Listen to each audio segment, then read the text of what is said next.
Ça m'amène à parler de nature du pays parce que ça fait honnêtement, j'ai dit ça fait 2 ans que je travaille là-dessus, mais ça fait depuis 2018 que j'ai un point d'interrogation au-dessus de la tête. Je ne suis pas tout seul, là. On est on va dire plusieurs agronomes dans la région. En 2022 ou 2023, le temps passe. On a embauché un chimiste inorganique. Aussi, on s'est équipé au laboratoire à l'UQAC pour mesurer ce genre de trucs-là. Fait qu'à un moment donné, j'ai reçu un échantillon. Puis là, on a fait les analyses. Je vous épargne les pics. Là, ça, c'est vraiment on va dire des trucs chimiques qu'on utilise pour publier. Mais en tout cas, vous avez deux specs là. Vous avez le pays neuf avec un pays d'utilisation de 5 semaines. Ça ne vous dit pas grand-chose. Ça ne me dit pas grand-chose, moi non plus. Par contre, quand on les corrobore avec nos bases de données, parce que c'est ça qui est intéressant, on s'aperçoit que ce plastique-là est en fait du polyéthylène faible densité. Donc, quand on regarde les pics, vous voyez le pic vert, là, ça matche pas mal avec le plastique, le plastique neuf, puis même le plastique 5 semaines, qui a commencé une certaine dégradation, soit dit en passant. Ici, on voit qu'il apparaît des groupements qu'on appelle les groupements carbonyles. Donc, il y a des oxygènes qui sont venus se greffer là-dessus. Fait qu'après 5 semaines, on voit une certaine dégradation. On peut présumer une certaine dégradation ici. Mais grosso modo, ça matchait à peu près à 92%, si ma mémoire est bonne, au niveau du plastique polyéthylène. Fait que suite à cela, la compagnie à l'époque, on s'est rencontrés à quelques reprises. J'ai rencontré les gens de la région aussi à quelques reprises, avant de vous rencontrer ici, là, en salle du conseil de Saint-Félicien. La compagnie nous a fait parvenir une espèce de mémo là, qui n'a pas nié en fait que c'était du polyéthylène, puis qui expliquait que c'était en fait du film oxo-biodégradable, la technologie D2W de la compagnie Symphonie Environnementale. Puis que ce plastique-là se dégrade généralement entre 6 mois et 1 an, avec des conditions adéquates d'oxygène. On va passer vite là-dessus. Ici, je vous mets une photo. Ça m'amène à parler de dégradabilité de ce plastique-là. Là, je vous mets une photo d'un champ de maïs. Là, si vous êtes assis ici, probablement vous l'avez déjà vu. Là. Vous voyez le maïs ici là, qui a, moi, je dirais, peut-être un bon mois. Là, il a passé à travers. Donc, on voit qu'au centre du rang, donc le pays qui a accès à la lumière, en fait, a commencé à se fragmenter, à se dégrader. Donc, on voit qu'il commence à disparaître visuellement. Puis, on voit d'autres conditions. En fait, le renchaussage de sur le côté, là, quand on vient renchausser le pays de plastique, il faut qu'il tienne, bien évidemment. Fait qu'on utilise du sol. Donc là, c'est des conditions de faible luminosité, voire nulle. Fait qu'on voit qu'il y a tendance à rester plus longtemps intact dans ça. Fait que c'est essentiellement au champ 2 conditions. Conditions avec lumière, puis conditions sans lumière. On va commencer avec lumière. Je l'ai mis en rouge. Gentil. Ici, je vous montre un peu le fonctionnement de ça. En fait, on ne regardera pas dans les détails de ça, mais la façon que ça fonctionne, il y a eu une revue de littérature qui a été publiée par rapport à ces plastiques-là en 2020, puis il y avait un bon schéma ici. Donc, la façon que ça fonctionne, c'est essentiellement assez simple. On a du plastique polyéthylène, qu'on appelle dans le jargon des polymères initiaux, dans lequel on vient greffer des agents oxydatifs. Donc, ça, c'est la technologie D2W là, que je vous ai dit, que je vous ai présenté tantôt. Donc, c'est quoi? On ne sait pas trop, mais c'est quelque chose qui vient faire en sorte que la lumière et l'oxygène, comme vous voyez la flèche ici, que l'agent oxydatif vient fragmenter le polymère ou les polymères en monomères ou vers des monomères, ce qu'on appelle la dépolymérisation. J'ai la misère avec ce mot-là. Donc, on vient chopper, si vous voulez, le plastique ou les grandes chaînes de polymères en plus petites particules. Fait que ça, c'est la décomposition abiotique. Donc, c'est la décomposition qui n'implique pas de micro-organismes. C'est un processus chimique, à la limite physique.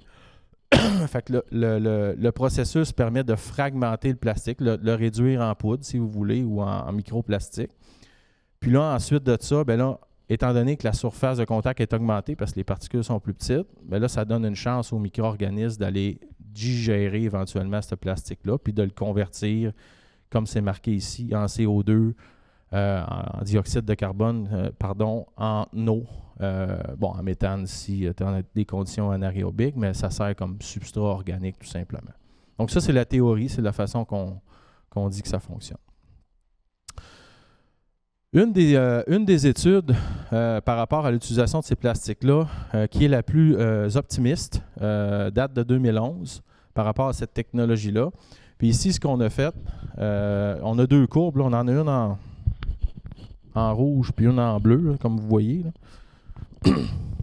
En bleu, c'est une espèce de contrôle de cellulose. Là. En fait, c'est quelque chose qui se dégrade. Puis en rouge ici, vous avez le plastique ou l'oxoplastique qu'on est venu activer. Donc, on est venu mettre des rayons UV là, au laboratoire. Là. On l'a activé bien comme il faut pour être sûr que ce n'était pas un processus qui était manquant dans la décomposition. On a incubé ça dans un sol. Il y a un certain protocole. D'ailleurs, c'est un protocole ISO, là, 17556. Puis, on a suivi la dégradabilité de ça. Puis, on s'est aperçu qu'en laboratoire, selon les conditions quand on l'a pré-oxydé au départ, 92% de dégradation à peu près, donc après 733 jours, grosso modo, ou 2 années d'incubation. Donc ça, c'est l'étude la plus optimiste par rapport à ces plastiques-là. Quand je dis optimiste, d'ailleurs, dans cette étude-là, c'est souvent pas rapporté ça, mais ça, en fait, c'est ça. La précédente, c'est dans des sols, puis celle-là, c'est dans une pile de compost. Donc, on a fait un peu le même processus. On a mis le plastique dans une pile de compost, puis là, ça ne marche pas pantoute. Vous voyez, là, après 600 jours, on n'a même pas 50% de dégradation. Donc, dans un compost, ça ne marche pas. Fait que ça, je vais y revenir plus tard, là, mais c'est un indice que la lumière est vraiment importante, puis dans une pile de compost, là, ça crée des problèmes. Fait que ces plastiques-là, c'est pour ça qu'on dit aussi que ce n'est pas des plastiques compostables. Donc, au début, on les mettait, là, on utilisait, je ne sais pas si vous en souvenez, des plastiques oxodégradables. On utilisait ça dans des composts. Puis là, les villes ont rapidement abandonné ça parce qu'ils ramassaient des morceaux de sac là, à profusion dans les composts. Ça contaminait. Là. Une autre étude ici, là, je m'en vais, c'est sûr, vers des études peut-être un petit peu moins optimistes. C'est un peu le même genre d'études. Donc, on a la minéralisation ici, le nombre de jours. On a un plastique, encore le fameux cellulose. Là. Les autres l'ont appelé un filtre en papier, un filter paper, mais c'est de la cellulose essentiellement. On a ajouté du plastique préoxydé encore une fois, donc avec un rayon UV fort au laboratoire. On l'a incubé. Puis là, après 600 jours, on est arrivé à environ 55% de dégradation en laboratoire. Une autre étude ici, un peu le même genre, donc on l'a traité à des rayons UV pendant 40 heures. On s'entend dans la nature, dans la vraie vie, des rayons UV, une lampe UV comme ça, ça n'existe pas. Là. On est vraiment dans des conditions optimales pour ça. Là, on l'a encore comparé à notre cellulose. Donc, vous avez les oxoplastiques de faible densité, les oxoplastiques de haute densité. Ça, c'est pour faire la distinction. C'est des plastiques, on va dire des plastiques légers, comme qu'on utilise dans nos champs ici. Des plastiques de haute densité, c'est des plastiques un peu plus raides, moins élastiques. Donc, on voit que les oxoplastiques ici performaient un petit peu mieux que les plastiques haute densité. Mais grosso modo, cette étude-là est encore moins optimiste. Là, on en avait moins de dégradation, même après 300 jours. Là, on parlait de 12%. Puis dans cette étude-là aussi, on l'avait même comparé à un hydrocarbure là, qui avait une dégradabilité, si vous voulez, dans les sols là, intermédiaires entre les plastiques puis la cellulose. Donc, au niveau champ, il y a beaucoup d'études en laboratoire, puis c'est normal parce que la norme ISO implique les incubations en laboratoire. Mais au niveau au champ, qu'est-ce qu'il y a? C'est pas des conditions idéales, il n'y en a pas beaucoup d'études. En fait, il y en a deux. Je vais lui présenter aujourd'hui. Il y en a une, Brissoli, qui a documenté ça donc, de deux façons. La première, il a pris de l'oxoplastique, 20 micromètres, on va dire relativement épais par rapport à celui qui nous intéresse, là, ça je vous l'accorde, mais qu'on a traité au rayon UV là, vraiment fortement 800 heures, puis même là avec des bonnes températures, parce que la température est un autre agent oxydant, une autre façon d'oxyder. Fait que là, on avait la ceinture et bretelle pour l'oxydation ici. Puis on a incubé ça, suite à ça, dans un sol entre 2005 et 2011. Donc, grosso modo, 8 ans. Après 31 mois, ben, monsieur a déterré ça. Fait que là, après 31 mois, on déterrait des bouts relativement intacts. Après 69 mois, ça commençait à se fragmenter. Donc, l'oxydation avait fait le travail. Ça commence à se fragmenter. Sauf qu'on, vous voyez les petits grains noirs, là, c'est pas de la biotite, c'est pas de la roche, c'est vraiment des microplastiques. Après 82 mois, donc vous voyez ici le sol avec les taches ici. Mais ça, c'est vraiment des microplastiques qu'il y a là. En fait, c'était voulu. Il y avait un bon contraste entre le plastique et la couleur du sol. Puis quand il extrait les plastiques ici, ben, en fait, on voyait très bien au microscope les grains de microplastiques. Là. Puis quand on fait, là, je ne vous le présente pas, mais quand il a fait l'analyse chimique de ces fragments de plastique-là, très petits, là, ben c'est la même analyse chimique que ça. Fait que c'est le même bout, mais plus petit. Là, tout simplement, il n'y a pas de changement chimique notable. Conclusion, beaucoup de fragments retrouvés dans le sol après 6,8 ans. Fait que ça, c'est avec oxydation UV, là, avec la lumière. Donc, en fait, c'est ce qu'on peut s'attendre dans nos milieux de rang là, qui ont accès à la lumière. Mais qu'est-ce qui arrive si on n'a pas de lumière ou peu de lumière? Comme par exemple les côtés, là, ici, là, les rangs chaussés. Ben, je reviens à mon schéma. Si je cancelle la lumière, si je l'enlève, ben, normalement, si c'est ça, c'est vrai, ben, tout ce chemin-là devrait être altéré ou à tout le moins grandement diminué. Ici, c'est probablement une des plus importantes études sur le sujet là, en 2020. Je ne vous présenterai pas celle-là, là, pas le temps. Celle-là, c'est la seule qui parle le plus. Donc, on a le CO2 ici. Ça, c'est une autre façon de mesurer la dégradation du plastique parce que on prend du sol, on y enlève toute la matière organique, on le stérilise, on met le plastique, on met notre bactérie qu'on sait qui dégrade ce plastique-là, puis on mesure le CO2. Donc, tout le CO2 provient essentiellement de la consommation de plastique par les bactéries. Les bactéries respirent comme vous, là, comme moi, puis comme tout le monde, mais la production de CO2 ici, dans ce cas-ci, était sûre que ça venait des morceaux de plastique. Fait que on voit que les oxos, on commence avec le plus positif. Donc, les oxoplastiques traités au rayon UV 450 heures, donc avec le rayonnement UV, là, lui, il générait de la respiration. Donc ici, ces plastiques-là se faisaient respirer par les micro-organismes. Donc, il y avait une décomposition qui commençait ou qui s'opérait. Vous voyez, en jaune, c'est un peu moins important que les autres études. C'est un petit peu plus court, mais quand même. En rouge, vous avez le même genre de plastique, mais pas oxo. Il n'y a pas de technologie, il n'y a pas d'agent oxydant dedans. Là. Donc, c'est un sac de plastique normal, comme, mettons, vous achetez à l'épicerie, là, qu'on a traité au rayon UV, puis qu'on a incubé. Vous voyez, les bactéries consomment un peu, mais beaucoup moins que celui de la technologie oxo. Là où ça vient important, c'est vraiment la technologie oxo qu'on n'a pas traitée au rayon UV. Vous voyez la ligne ici? C'est celle-là. Donc ça suggère que si le plastique n'a pas été traité au rayon UV, il n'a pas eu accès à la lumière, les bactéries ne sont pas capables de le digérer, de le convertir comme le plastique qui a été traité au rayon UV. Donc ça, c'est très important parce que ça dit, OK, le plastique qui a vu la lumière, on peut penser à une certaine décomposition. Je n'ai pas dit 100%, mais il y a une certaine décomposition. Mais le plastique qui n'a pas accès à la lumière, il va se comporter exactement comme un sac de plastique normal que vous achetez à l'épicerie. En conditions réelles, l'étude que je vous ai montrée tantôt, là, de Brissou-Willy, en 2015, l'a poursuivi, ça. Fait qu'il a enterré des sacs de plastique qu'il n'avait pas traités au rayon UV, puis il les a déterrés. Puis après 8,5 années, ce que vous voyez, c'est qu'il déterrait des sacs, des morceaux exactement intacts. Donc, ça corrobore l'étude précédente qui fait que les bactéries n'ont pas accès à ça si les rayons UV n'ont pas fragmenté ce plastique-là en plus petites particules. Il y a eu des gens qui se sont intéressés à ça. Il y a une étude, un review qui a été publié. C'est un sujet très chaud. Ce n'est pas des dates de 1900 tranquilles. C'est vraiment...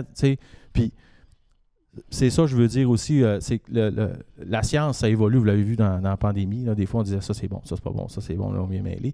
Mais c'est un peu le cas aussi. Mais là, les études commencent à évoluer, puis on commence à avoir beaucoup d'études qui s'accumulent. Là, c'est en 2021, là, donc on commence à avoir une espèce de wrap-up. Tu sais, si j'étais venu ici en 2014-2015, je ne vous aurais pas présenté tout ça. Je n'avais pas accès à toutes ces données-là. Fait que c'est ça qu'il faut comprendre. C'est que là, on est en 2025, c'est ça. Aujourd'hui, on est rendu là. En 2014 ou en 2015, c'était autre chose. Donc, en 2021, Abdominaise a publié un review. Puis lui, il a ramassé des articles. Il a dit, OK, dans la littérature, il y a des études qui supportent. OK, ça marche. Il y a d'autres études qui disent, ça ne marche pas. Fait qu'il a rapporté, puis il a fait la synthèse entre les deux. Fait que vous irez lire l'étude, c'est vraiment une belle étude pour ça, parce qu'elle explique plein de choses, puis c'est bien monté. Sa conclusion, je l'ai mis en anglais, je l'ai traduit en français. Fait que je ne suis pas un bon traducteur, mais en tout cas, ça, c'est les vrais mots. Ça, c'est les moins bons vrais mots. Je vais le lire pareil. Donc, la plupart de la littérature scientifique mentionne que l'ajout de produits pro-oxydants accélère la dégradation des oxoplastiques en petits fragments. Ça, on l'a vu. Toutefois, la biodégradation complète, là, c'est le mot complet là, qui est important, des oxoplastiques par les micro-organismes demeure incertaine. Puis l'incertaine demeure polie, on va dire ça comme ça. Bon, fait que l'ajout de produits oxydants, ça marche, ça fragmente, ça augmente la fragmentation ou la décomposition de ça, mais de là à décomposer au complet en quelques mois, c'est pas mal moins sûr. Il y a un autre problème aussi relatif à... C'est ça, c'est un problème. Il y en a un autre. Quand on fait des plastiques, il y a des produits qu'on appelle les phtalates. Vous allez me dire, c'est ça, des phtalates? Je ne sais pas plus que vous autres. C'est une blague. En fait, vous avez des monomères reliés ensemble. Ça fait un polymère. Donc, on relie des monomères, faire des polymères. C'est ça du plastique. Quand je dis relie, là, les phtalates, ça sert à quoi? Ça sert à lier les monomères pour faire des polymères. C'est un peu comme la colle. On va dire ça comme ça. OK? C'est de la colle. Puis ça, c'est utilisé pour donner de l'élasticité au plastique. Donc, dépendamment des phtalates qu'on utilise, il y en a, si vous prenez par exemple du saran wrap, ça s'étire, vous collez ça, ça, c'est un indicateur qu'il y a beaucoup de phtalates là-dedans. Il y a des plastiques que tu étires puis ils cassent. Ça, c'est un indicateur qu'il y en a peut-être moins. T'sais. C'est une texture grasse. Tu vois, quand on touche du plastique, puis c'est gras, là, un peu comme du saran wrap, justement, mais ça, c'est un indicateur qu'il y en a beaucoup. Il y en a où? Il y en a partout. En nourriture, cosmétique, peinture, vêtements, jouets, etc. Puis ce qui est plate avec les phtalates, c'est que là, ça a des incidences sur la santé. Puis là, je vous ramène à nos fameux plastiques. C'est des résultats relativement chauds. Je pense que c'est la première fois que je les présente aux autres. Donc, on est allé analyser les phtalates dans les plastiques. Puis, vous avez le plastique neuf, usagé 2022. Je l'ai appelé usagé, c'est drôle. Usagé 2020, en fait, c'est des bouts qu'on est allé chercher dans le champ qui dépassaient. Mais ici, vous avez les standards. Donc, ce que ça dit essentiellement, c'est que il y a du phtalate DEHP dans le neuf, dans l'usager. Ça, c'est un vendeur de char. Puis, ça, c'est corroboré avec nos standards. Donc, ça, c'était du DEHP standard. Donc, vous voyez le pic là, le pic là, le pic là. Fait que là, en plus d'avoir ça, la courbe, on a le standard. Fait que là, on a la ceinture, les bretelles, c'est ça. Il n'y a aucun doute, c'est ça, c'est du DEHP. En rouge, du DBP. Donc, vous voyez le pic ici. On avait le standard ici. C'est ça. En jaune, on a juste ça. On n'avait pas le standard en stock. Moi, je ne suis pas financé mes études. Fait que je suis un peu... c'est ça. On fait ce qu'on a. C'est probablement du DNOP puis du DIBP. mais j'ai rien que la ceinture, j'ai pas les bretelles. Dans ce cas-ci, j'ai pas les standards. Mais ça va probablement se faire confirmer. Ce que ça dit, c'est qu'il y a une panoplie il y a plusieurs types de phtalates dans ces échantillons de plastique-là. Là, retenez les lettres, là. Mettons DEHP et DBP. C'est des phtalates très communs, ça. Tu sais, regarde, si je vous mets ici là, du DBP, c'est du dibutylphtalate, puis du DEHP, c'est du diéthylylphtalate. Au Canada, on n'a pas légiféré encore pour l'ensemble de ces phtalates-là. Là. On sait qu'ils sont nocifs, mais ils ne sont pas légiférés, à part le DEHP. Lui, c'est le plus vilain. Il fait longtemps qu'il est légiféré par Santé Canada. Mais je dis le plus vilain. C'est en 2025, c'est le plus vilain. En 2026, probablement en avoir d'autres. Qu'est-ce que ça fait des phtalates? Là, je ne veux pas vous faire peur. C'est pas ça le but, mais ça cause des problèmes de santé. Des faibles poids à la naissance, cancer de la prostate, cancer du sein chez les femmes, etc., etc. Vous allez voir, la liste est longue. Non, mais il ne faut pas. Il ne faut pas parce que... En fait, ce que je vous dis, c'est que c'est des produits qu'il faut éviter de plus en plus. Il faut trouver des solutions alternatives à ça dans toutes les sphères. Il y en a, comme je le disais, dans le cosmétique, dans la nourriture, on en a partout. Vous faites chauffer un plat avec du papier saran wrap, vous en avez dans la nourriture. Là. Fait que, tu sais, il y en a partout. Mais c'est des choses qu'il faut commencer à penser en 2025. Maintenant, le lien entre les paillis de plastique qu'on utilise en agriculture puis les phtalates dans le sol, ça aussi, ça commence à rentrer la littérature. On est rendu en 2022. Ça, c'est une étude faite, beaucoup d'études en Chine, dans ce département-là, parce que la Chine sont poignés avec ça. Là. Ils font de la culture sur paillis de plastique depuis une bonne trentaine d'années. Fait qu'ils commencent à avoir beaucoup de problèmes à ce niveau-là. Fait que les études sortent de là-bas. Ici, écoute, les Chinois sont très mauvais pour expliquer leurs affaires. Là, je vais essayer de vous sortir ça. Okay. 1 à 7, ça veut dire site 1 après 7 ans de paillis de plastique.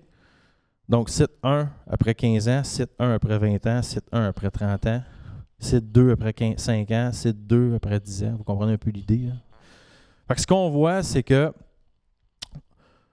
plus on fait de paillis de plastique, plus on a de particules. Non, les phtalates ne sont pas encore là, là. Ils vont venir, ils sont là. Ici, c'est les particules de plastique dans le sol, donc de microparticules de plastique. Donc, on a une accumulation dans le sol de microplastiques. C'est ce que ça dit. Ça, ce n'est pas surprenant non plus avec la littérature que je viens de vous présenter. Ce qui est intéressant, moi, scientifiquement, on va le dire, ça ne me fait pas plaisir de vous dire ça, c'est les concentrations de phtalates dans les sols, des mêmes sites. Là. Vous voyez, la figure microplastique est quasiment calquée avec la figure concentration de phtalates dans les sols. Donc ça suggère que quand le plastique se fragmente en microplastique, c'est là qu'il libère les phtalates dans l'environnement, puis là, ça s'accumule dans les sols. Ça, c'est les différents groupes de phtalates. Le fameux DEHP, vous l'avez en haut, mais il y en a d'autres. Le DBP, il est là aussi, etc. Là. Ça, c'est une étude aussi qui montre également que quand le plastique se fragmente, la concentration en phtalates également fragmente. Donc ça, c'est une étude qui a documenté le fait que tant ou aussi longtemps que le plastique reste en grand feuille, qu'il n'a pas changé, les phtalates sont encore dedans. Quand le plastique commence à se fragmenter en microplastique, les phtalates sont relâchés. C'est exactement ce que cette étude-là, encore une fois, je vous dis, là, 2023, c'était hier ça. C'est très, très, très récent.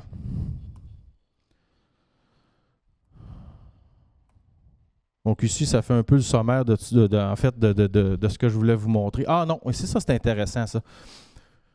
PET bio, OK? Fait que ça, c'est deux types de plastique. Il y en a un à base de polyéthylène, les deux en bas ici, puis ici à base on va dire, de sources plus renouvelables, telles que l'amidon, par exemple. Si ma mémoire est bonne, c'était à base d'acide lactique, ce plastique-là. Puis vous en avez un épais, puis l'autre mince. En tout cas. Fait que là, on voit que, par exemple, celui qui est à base d'amidon, lui, il va se décomposer plus vite, ou d'acide lactique, excusez. Le bioplastique à base d'acide lactique, lui, il va se dégrader beaucoup plus vite dans le temps que celui à base de polyéthylène. Ça, c'est pas une surprise, c'est intéressant. Également, si on regarde le nombre de microplastiques qui sont générés par rapport à ces deux types-là, vous voyez que le bio va avoir beaucoup plus de microplastiques dans le sol à les deux profondeurs, donc 0,20, 21, 40 cm, que celui de polyéthylène, qui lui n'a pratiquement pas bougé si on compare au contrôle. Puis on le voit ici, il n'a pas changé bien le polyéthylène. Fait que le polyéthylène n'a pas généré de microplastiques encore, tandis que le bio, lui, s'est décomposé vite, vous voyez, puis il a généré beaucoup de microplastiques.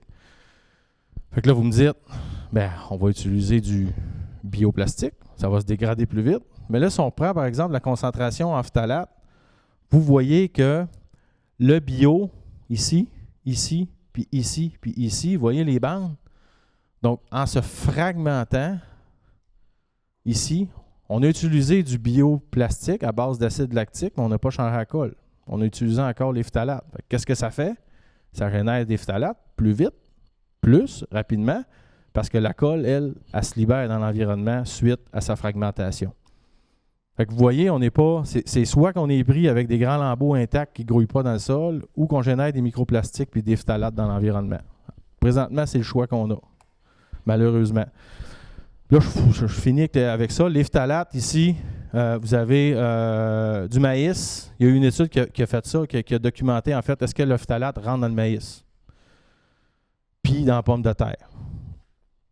La réponse, malheureusement, c'est oui. Donc, les phtalates, c'est des molécules que les plantes peuvent très bien absorber, liposolubles. Fait que ça, la plante va être capable de l'absorber également dans une certaine proportion.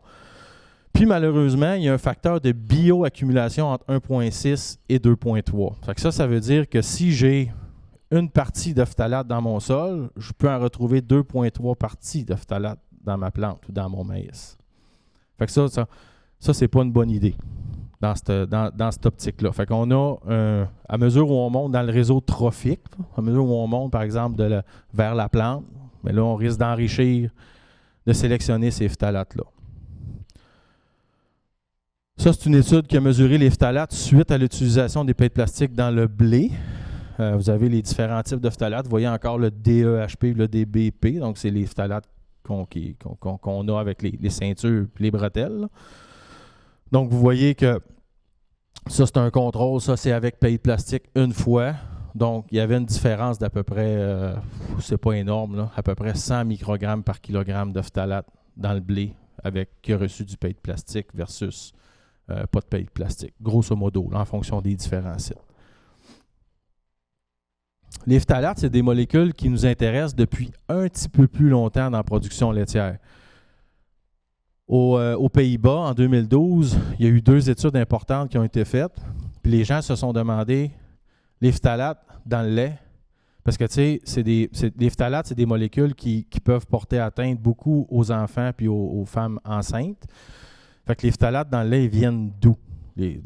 Parce qu'il y en a, là, tout le monde le sait. Puis des plastiques dans vos étables, là, quand il y en a partout aussi. Là. Fait que les gens se sont demandé, il vient de où? Fait que cette étude-là a fait comme une espèce de sommaire de ça vient de où. On a testé, est-ce que ça vient de l'ensilage, pâturage l'été? Est-ce que ça vient du sol? De l'eau? Ça peut venir de l'eau aussi. Puis le total. Puis essentiellement, ce que ça montre, c'est que vous avez encore les fameux phtalates. DMP, on le reconnaît. DEHP, on le reconnaît. Essentiellement, ça vient de où? L'ensilage. Donc, la nourriture. C'est pas une surprise. La vache mange beaucoup d'ensilage en phase de lactation. Puis c'est la source principale de phtalate. Maintenant, ce qui est plate avec ça, c'est que je vous l'ai dit, c'est liposoluble. Fait que là, un petit peu plus du sol vers la plante de 2,3, facteur d'enrichissement. On en a dans le lait. Donc ça, c'est une étude qui a fait vraiment une revue de la littérature sur les concentrations de phtalate dans les différents produits du lait. Donc, vous avez encore la fameuse liste. DEHP est là. Et mon DBP, il n'est pas là, lui. Ils l'ont peut-être nommé différent, mais en tout cas, DEHP est là. Fait que ce qu'on voit, c'est que dans le lait, dans ce bloc-là, les concentrations sont relativement faibles. On parle d'à peu près 60 microgrammes par litre à peu près. Le problème, c'est que quand on vient enrichir le lait, on fait de la poudre, on augmente la concentration de phtalate, c'est liposoluble, ça se retrouve dans le gras, ça. Dans le beurre, on commence à en avoir encore plus. puis dans le fromage également. Donc, à mesure où on concentre le lait, là, on est parti du sol un petit peu plus dans la plante, dans l'ensilage, dans le lait, éventuellement dans les substances qu'on concentre avec notre gras du lait. Donc, c'est vraiment quelque chose qu'il va falloir éventuellement regarder pour le cas qui nous intéresse. Maintenant, qu'en est-il dans la région en 2024? Donc, on n'avait pas de superficie agricole relative à l'utilisation de cette technique-là à l'époque. Fait qu'on s'est dit, ben, on va commencer à documenter. Tu sais, on parle dessus de. Souvent, on envoie, on dit, ah, il y en a beaucoup. Ouais, il y en a beaucoup. Comment il y en a beaucoup? On peut-tu le mesurer? On peut-tu savoir combien d'hectares par année, par exemple?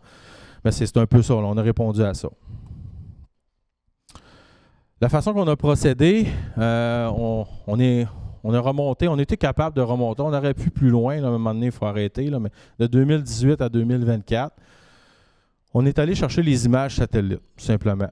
Puis ça, ben, entre le 25 mai et le 15 de juin, ça dépend. Il y a des années qu'on sème plus tôt, des années qu'on sème plus tard. Fait qu'on est capable d'avoir une bonne idée de quand est-ce que les champs étaient grosso modo semés. Plus on attend dans la saison, plus c'était dur à détecter, bien évidemment. On est allé chercher des images de Planet Lab. De toute façon, ça ne vous dit rien. C'est 3 mètres par pixel. C'est des images satellites auxquelles on a accès. Puis on a fait un travail d'identification manuel, tout simplement. Ici, je vous montre un champ dans le coin. Ici, je ne sais pas c'était qui. C'est pas important. Donc, vous voyez l'image satellite, 6 juin 2018. Les champs en blanc ici, tout simplement. Fait qu'avec le logiciel de géomatique, on est capable d'aller tracer les champs. Puis ben, d'y aller comme ça, puis de compter le nombre d'hectares éventuellement qu'il y a à chacune des années. Fait que ça donne ça. Là, ça, c'est dans la plaine de Saint-Bruno, dans le coin d'Héberville. Donc, vous avez les années ici, de 2018 à 2024. Ça ressemble à ça. La somme, tu sais, c'est un petit peu, mais si on fait la somme de toutes les années, ça commence à faire beaucoup d'hectares dans ce coin-là. Dans le coin de Normandin, donc la plaine de Normandin, ça ressemble à ça dans les 7 dernières années. Dans le coin ici, Saint-Prime, Sainte-Jeanne-d'Arc, puis au Saguenay. Au Saguenay, il y en a beaucoup moins.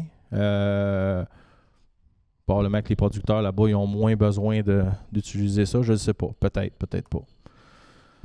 Si on fait un wrap-up de ces résultats-là, ça ressemble à quoi? On l'a séparé selon les différentes MRC. Donc, vous avez les années ici, le nombre d'hectares par MRC, puis le total.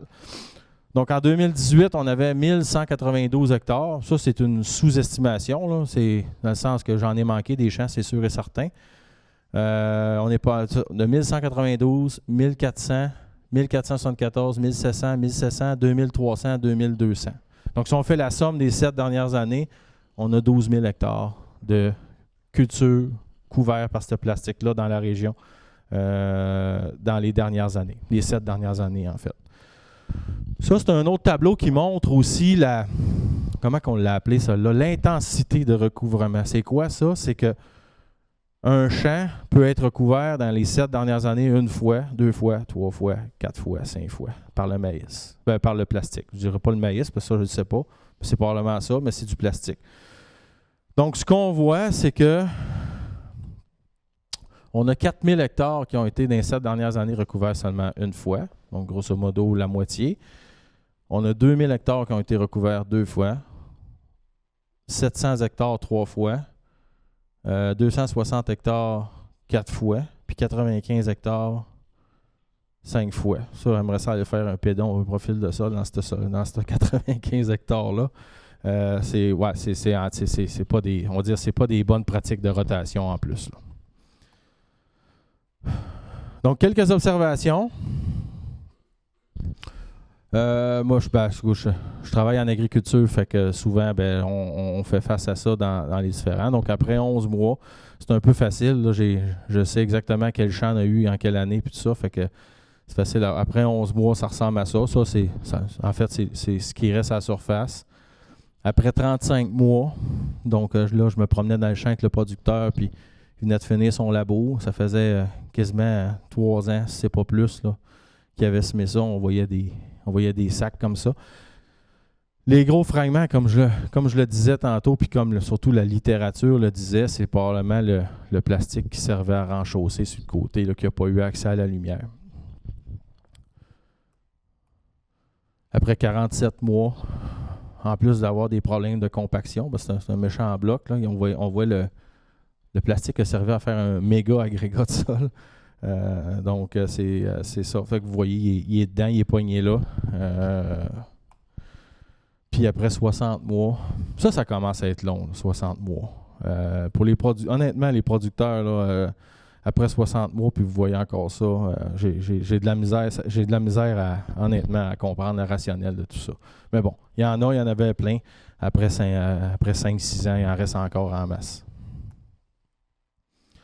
Après 60 mois, la herse, donc le producteur, vous voyez ici les photos, etc. Écoute, c'est très qualitatif, ça demeure des photos, mais ça corrobore exactement ce que la littérature dit, que je viens de vous présenter. Olivier?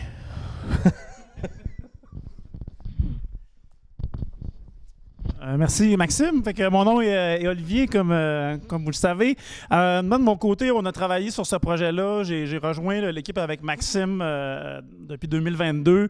On a travaillé sur cette problématique-là qui m'a été rapportée par plusieurs personnes avec qui je travaillais, là, des gens, des organismes, des gens qui travaillent dans les cours d'eau puis qui s'inquiétaient de voir aussi ces plastiques-là dans les cours d'eau parce que, comme vous le voyez sur l'image ici, hein, les champs côtoient souvent là, des cours d'eau qui sont soit naturels ou irrigués. Fait que on a fait un petit projet, au contraire de faire de la géomatique à nos bureaux, faire du terrain. Là, ça coûte cher. Puis là, on avait un petit peu moins de budget. Fait qu'on a fait un petit travail, mais c'était l'idée d'aller tester déjà la manipulation. Est-ce que c'est possible d'aller détecter des fragments de microplastiques dans les cours d'eau et les poissons? C'est ce que je vais vous montrer aujourd'hui. Ce n'est pas des données publiées, là, c'est des données exclusives ce soir là, que je vous montre là, de différents travaux qu'on a fait dans les dernières années, puis des travaux préliminaires. Là, on a encore beaucoup de travail à faire dans le labo pour finir les échantillons. Mais tout de même, je voulais vous montrer ce qu'on a trouvé dans les cours d'eau et quelques poissons. Fait que le design qu'on avait réfléchi, on a choisi une dizaine je pense 8 ou 10 sites là, où est-ce qu'on a dit, OK, on va s'installer. Des sites, là, bien évidemment, vous l'avez vu, on a tout l'historique de la région en termes de champs. Là, fait qu'on sait exactement où est-ce qu'il y en a, où est-ce qu'il n'y en a pas. On peut cibler des cours d'eau. Fait que là, on s'est installé, en fait, vous voyez un cours d'eau là, schématisé ici. Là, fait qu'imaginez, on faisait 3 points par cours d'eau, un point qu'on a appelé en amont, là, donc en haut du champ. Là, imaginez que le cours d'eau coule comme ça, là, de l'amont vers l'aval. Fait qu'un point d'échantillonnage en amont, un point d'échantillonnage qu'on disait intermédiaire, donc juste à la sortie du champ, là, si on peut dire, à la sortie du cours d'eau qui a passé dans un champ sur oxoplastique, c'est le gris ici. Puis finalement, en aval, là, pour s'intéresser au transport là, de ces plastiques-là, ces potentiels plastiques-là dans le cours d'eau. Est-ce qu'on en revoit plus loin, là, parce que ça peut s'exporter? Il y a beaucoup de gens qui nous demandaient aussi de regarder dans le lac Saint-Jean même, là, mais c'est quelque chose qu'on n'a pas fait encore pour l'instant. C'était quand même une très grosse bouchée. Fait que vous voyez, on est allé, là, on a fait 2 campagnes de terrain. J'avais quelques étudiants avec moi que j'ai pu payer avec la fondation de l'UQAC. On a eu un petit financement quand même. Fait que c'est ce qu'on faisait. Fait que là, vous voyez une de mes étudiantes ici là, qui prend un échantillon d'eau. On a utilisé 10 litres d'eau là, à chaque fois qu'on concentrait déjà sur un tamis très fin là, pour regarder juste les sédiments puis ce qu'on pouvait capturer dans ce tamis là, super fin-là qui est en bas d'1 micron. Là, fait que c'est 1 micromètre. Là, fait que c'est excessivement petit. Ensuite de ça, on est allé au laboratoire, mais avant, je vous montrais aussi quelques observations, là, parce que oui, des macro-fragments, là, bien évidemment, on en voit dans les cours d'eau aussi. Là, vous avez sûrement déjà vu là, qu'en se promenant de champ en champ, on voyait là, les grands lambeaux qu'on a vus aussi dans les champs. On les retrouve en bordure de cours d'eau, on en retrouve aussi dans les cours d'eau. C'est difficile à savoir quel âge ils ont, là, ces fragments-là. Ils sont souvent recouverts de beaucoup, beaucoup d'algues, là, fait que ce qui montre que il y a certains que ça fait quand même un certain bout qui sont là. Bien évidemment, dans l'eau, ils sont protégés de la lumière puis de beaucoup d'autres stress oxydatifs, là, fait qu'ils peuvent perdurer. Puis, là, ma photo n'est pas super claire, mais vous voyez des petits fragments aussi là, qu'on a trouvés, des petits fragments, des choses de quelques centimètres là, qu'on a trouvés dans ces cours d'eau-là encore. Puis, on en a trouvé là, pratiquement dans tous les sites. Une chose d'ailleurs que je dois dire là, sur le design de ce que je vous ai montré, notre plan initial de travail. Le seul problème qu'on a eu de ce plan initial de travail-là, c'est qu'on se planifie comme quelques semaines, quelques mois avant. Puis ensuite de ça, quand on est arrivé sur le terrain, il y a beaucoup d'endroits où est-ce qu'on pensait pas avoir de plastique, puis il y avait poussé un champ avant. Là, fait que finalement, je travaillerai pas, je vous montrerai pas des résultats du design parce qu'il a foutu le camp, là, finalement, on n'a pas pu le faire. Mais comme on avait toutes les données de présence de plastique, j'ai plutôt utilisé des superficies de plastique en amont des points. Fait qu'on a fait de la géomatique encore une fois. Là, on a calculé, OK, à partir d'ici, combien de plastique on a en amont, puis à quelle distance on est. Là, c'est ce qu'on a utilisé pour mieux comprendre là, la dynamique des plastiques. Rendu au laboratoire, trouver des microplastiques, puis être sûr qu'on trouve les microplastiques environnementaux et pas ceux du laboratoire, là, c'est quand même un bon défi aussi. Mais on l'a relevé. Ce qu'on fait, c'est qu'on travaille dans des salles blanches. Là, on travaille avec des équipements qui émettent pas de plastique eux-mêmes.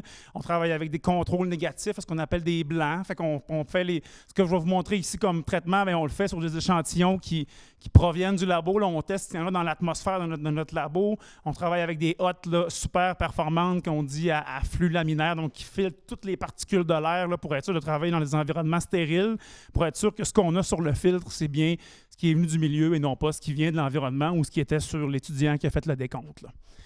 Fait que ce qu'on fait, c'est qu'on traite l'échantillon, on le reconcentre, on fait des digestions là, pour enlever de la matière organique, puis ensuite de ça, on fait une coloration avec un produit chimique là, qu'on appelle le rouge de Nil. C'est un colorant, en fait. Ce colorant-là, il vient se fixer aux particules de plastique. Il est très... il apprécie beaucoup les particules de plastique, fait qu'il s'y fixe. Puis ensuite de ça, on utilise un microscope là, qu'on appelle la fluorescence. Fait qu'on projette une lumière très forte sur notre échantillon. Puis ensuite de ça, on ferme la lumière, puis on prend une photo très rapidement devant le noir.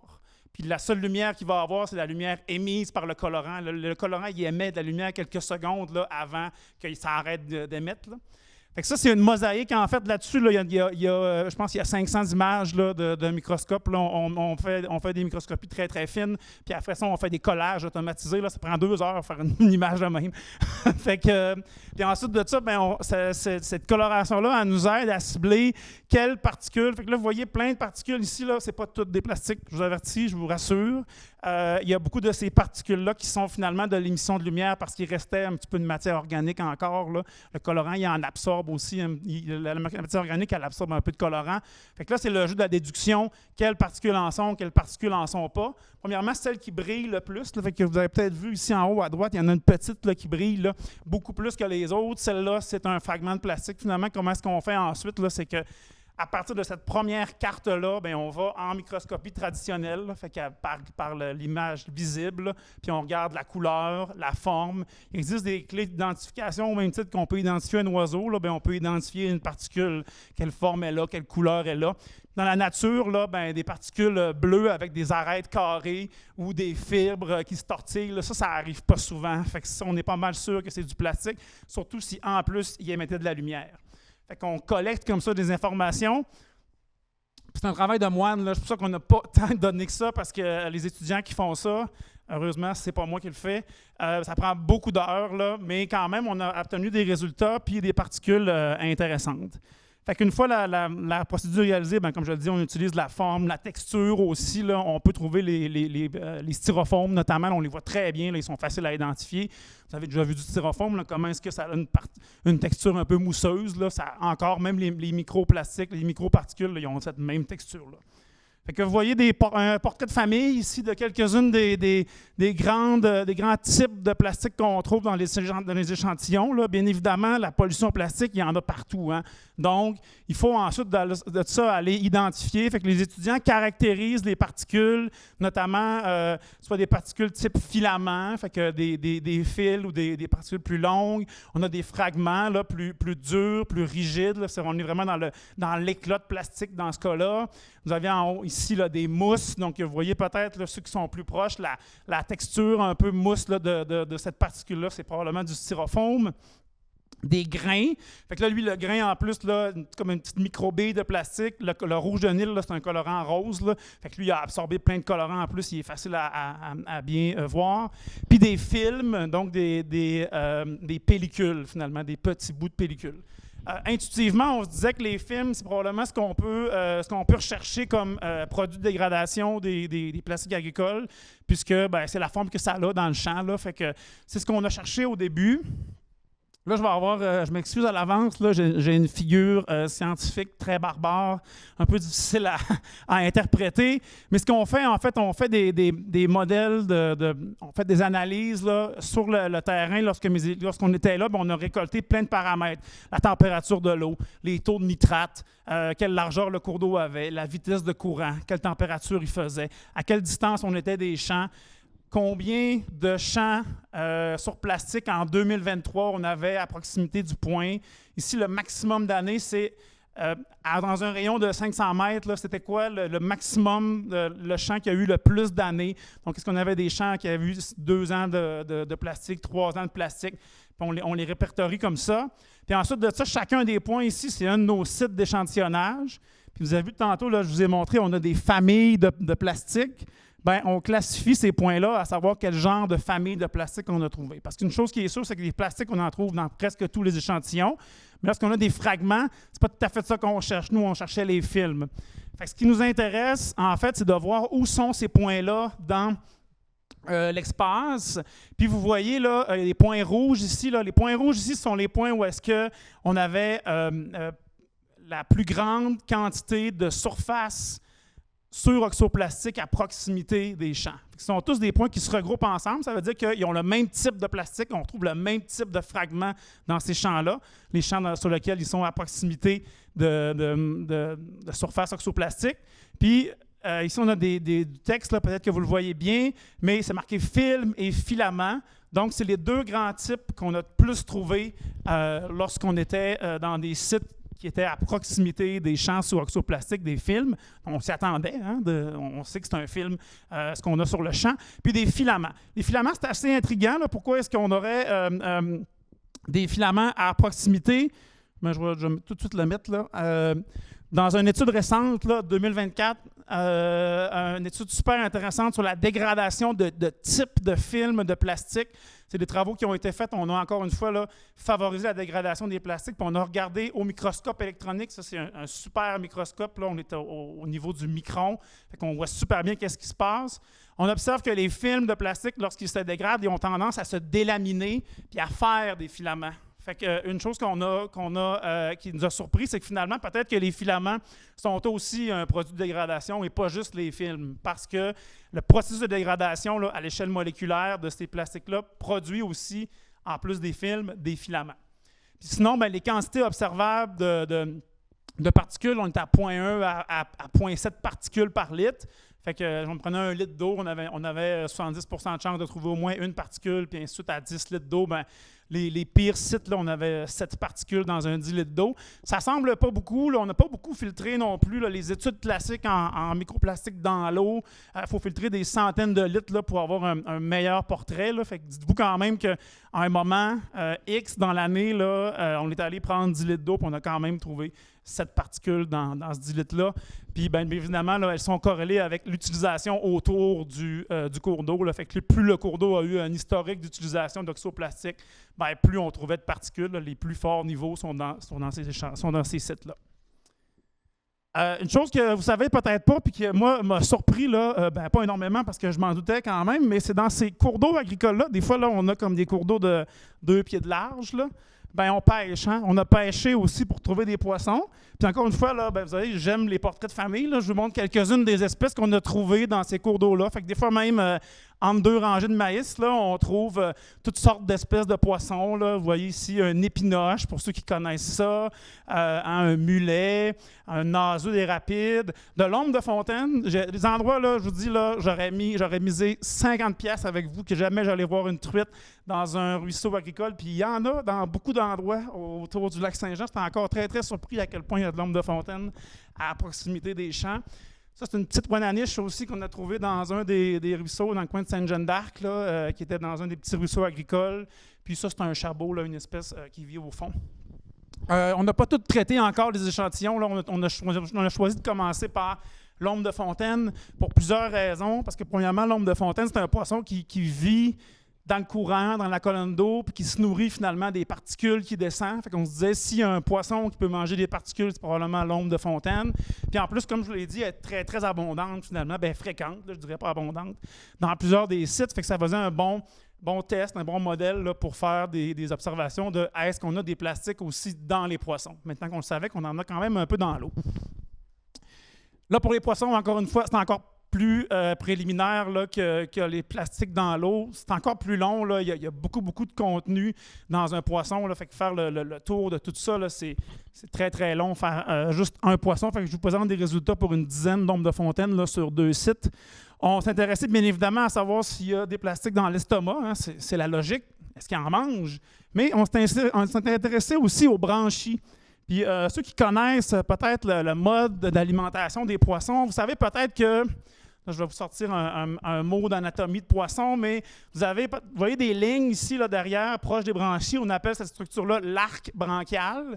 Puis l'arc branchial, il y a une espèce de peigne sur cet arc-là. On appelle ça des branchiecténies. C'est en fait des petites structures effectivement en forme de peigne. Puis lorsque le poisson est dans le courant comme ça, la bouche ouverte, là, il intercepte beaucoup de particules aussi avec ça. Puis lorsqu'il mange par exemple du plancton ou des insectes, il l'intercepte puis après ça, il l'avale. Fait qu'on se disait, ça se pourrait aussi qu'il y en ait dans les branchies des particules qui restent collées. Fait qu'on a fait les 2 tests. Donc, dans les branchies et dans l'estomac. Première conclusion là, pour la présence de particules, c'est qu'on en a vu dans presque tous les poissons qu'on a observés. Il faut dire qu'on n'a pas encore fait de poissons dans des sites pour lesquels on n'était pas à proximité des champs oxoplastiques. Là, on manque de temps un peu. Fait qu'on n'a pas de sites contrôle qui ont encore été réalisés. Fait qu'on voit des particules presque partout. En termes de nombre de particules, dans les branchies, là, en moyenne, on a trouvé entre à peu près 2 particules là, par branchie. On fait juste un côté du poisson, là, on ne fait pas les 2. Puis, en moyenne, dans l'estomac, là, on trouve à peu près là, 5. Là, vous voyez, 5 en moyenne. Puis l'erreur est de 5 aussi. Là, fait qu'on a des estomacs à 15 particules, 20 particules là, dans chacun des estomacs. Les types majoritaires observés dans les estomacs sont en fait les mêmes qu'on trouve dans l'eau à peu près. Des filaments. Encore une fois, on pense aussi que les filaments et les films sont peut-être apparentés en termes d'origine. Puis des fragments. Puis ça, c'est un autre mystère là, qui nous reste. Là. On a une autre particule de fragments, comme un éclat de couleur bleue. C'est encore très, très mystérieux là, de où ça vient, celle-là, mais c'est une particule qui est hyper fréquente aussi, puis qui nous semble, en tout cas avec des essais préliminaires, là, qui nous semblent peut-être associés là, aussi au même facteur, là, mais on est encore très préliminaire. Mais on trouve des particules aussi dans l'ombre de fontaine, là, puis on se doute que l'estomac est probablement le meilleur endroit pour aller voir, même si on a intercepté un petit peu de particules dans les branchies. C'est des travaux qu'on va essayer de continuer, là, de terminer, mais ça avance bien, puis ça nous donne quand même un portrait que une hypothèse, là, peut-être qu'on n'était pas sûr au début, là, qu'on voit quand même de ces particules-là dans le vivant, puis aussi dans la colonne d'eau. Je pense que Maxime, il nous reste un petit bout au niveau légal.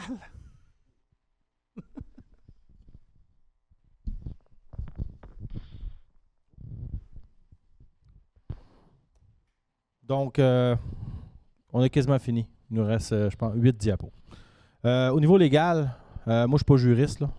Par contre, j'ai fait le tour un peu pour faire une histoire courte.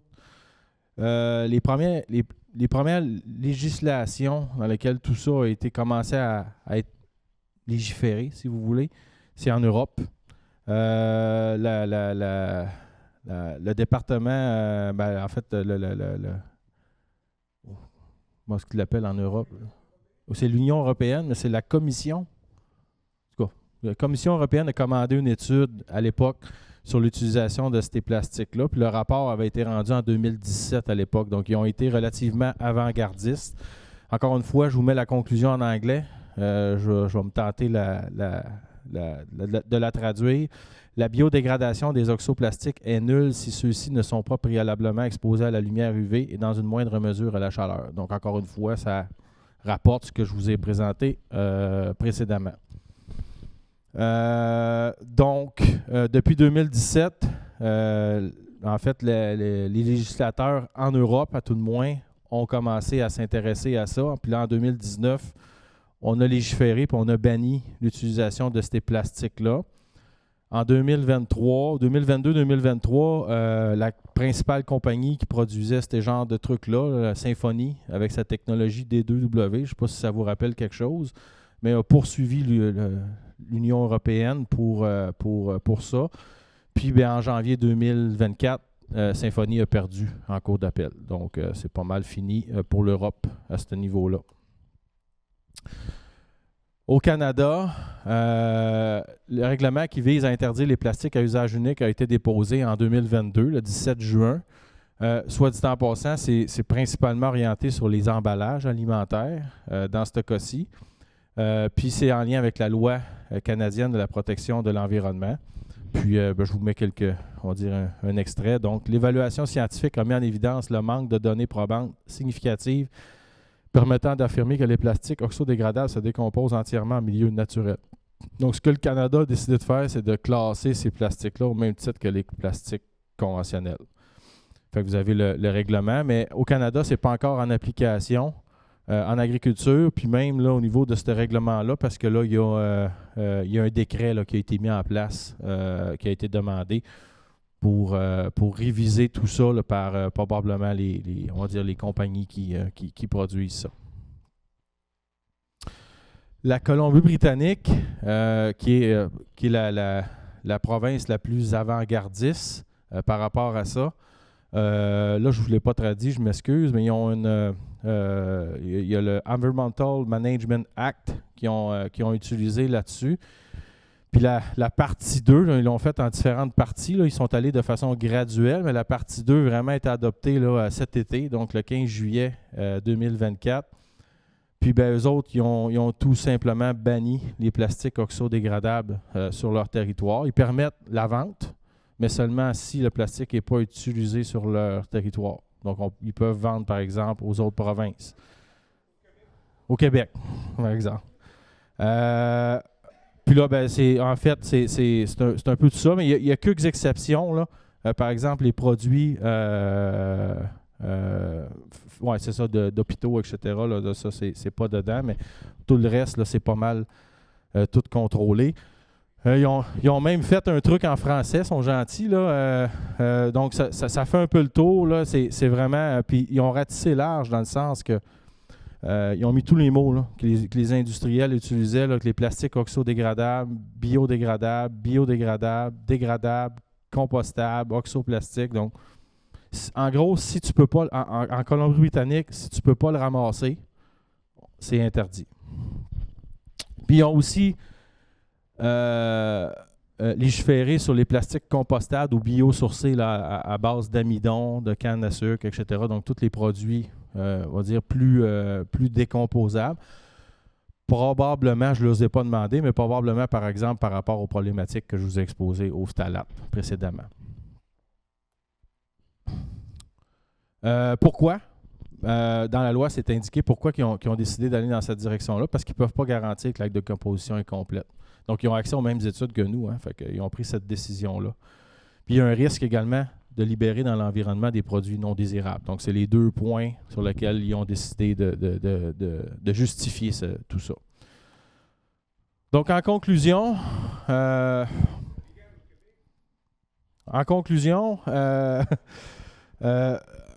un premier temps, je pourrais tenter de vous dire, si vous ne voulez pas de grands bouts, utilisez des produits moins de la pétrochimie, ça devrait se décomposer plus rapidement. Par contre, c'est à faire attention parce qu'on n'a pas été capable de trouver des produits qui remplacent les fameux phtalates. Je ne dis pas que ce n'est pas impossible, mais ça reste dans le domaine du prix Nobel pour tout de suite. Là. Mais il y a quand même des alternatives. J'ai vu quelques articles qui ont sorti le mois dernier. Là. Par exemple, le sorbitol pourrait être quelque chose d'intéressant là, qui pourrait faire un peu la job des phtalates puis de causer beaucoup moins de problèmes environnementaux. Donc, c'est vraiment je suis vraiment désolé. Il n'y a aucune alternative pour tout de suite. La seule que je peux vous recommander de faire, c'est d'utiliser pas de plastique en faisant du maïs, tout simplement. C'est vraiment plate à dire, mais pour tout de suite, en 2025, on en est là. Donc, si je récapitule, il y a des gains de rendement évidents, puis je suis super sensible à ça par rapport aux producteurs, notamment ceux qui produisent dans le haut du lac Saint-Jean. La dégradation, en fait, avec lumière, ben, le produit pro-oxydant semble bien fonctionner, donc il y a une fragmentation qui a lieu. Maintenant, est-ce que la décomposition, la biodécomposition de ça s'opère dans les sols? Ça, c'est moins sûr. La dégradation sans lumière, ça, le plastique, vous l'avez vu dans les études, ça va se comporter exactement comme une feuille de plastique normale, là, avec pas de produit pro-oxydant. Donc, on parle de 8,5 années en Grèce intacte, puis même là, dans la région ici, là, plus longtemps. Donc, c'est pas mal ça. On est revenu au début, mais je pense pas que vous voulez que je le refasse. Moi non plus, ça me tente pas.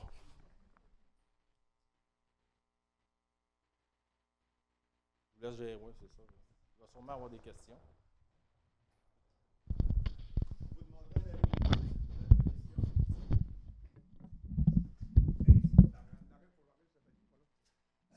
Le légal au Québec.